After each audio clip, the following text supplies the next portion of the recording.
أعوذ بالله من الشيطان الرجيم بسم الله الرحمن الرحيم لا يؤاخذكم الله باللغو في أيمانكم ولكن يؤاخذكم بما عقدتم الأيمان فكفارته إطعام 10 مساكين من أوسط ما تطعمون أهليكم أو كسوتهم أو تحرير رقبة فمن لم يجد فصيام 3 أيام۔ اللہ تمہاری لغو قسموں پر کوئی گرفت نہیں کریں گے، ہاں لیکن جو تم نے پختہ قسمیں کھائی ہیں ضرور معاوضہ ہوگا، اور قسم کا کفارہ ہے 10 محتاجوں کو اوسط درجے کا کھانا کھلانا، جو اپنے اہل و عیال کو کھلاتے ہو، یا انہیں کپڑے پہنانا، یا ایک غلام آزاد کرنا، اور جو یہ نہ کر سکے وہ 3 روزے رکھ لے، یہ تمہاری قسموں کا کفارہ ہے۔ اس آیت میں اللہ تعالیٰ قسم کا مسئلہ بیان کر رہے ہیں۔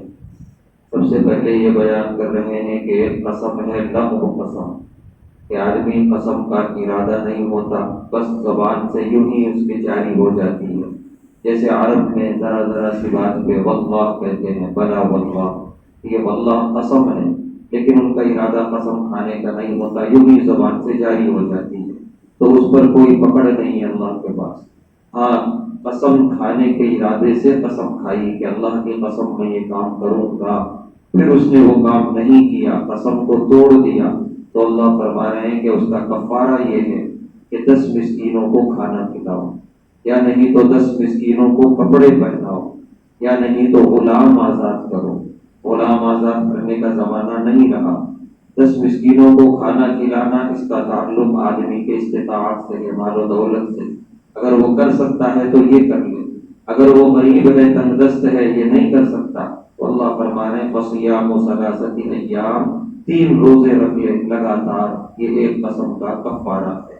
انشاءاللہ کفارہ ادا کرنے کے بعد وہ آخرت کے عذاب سے بچ جائے گا۔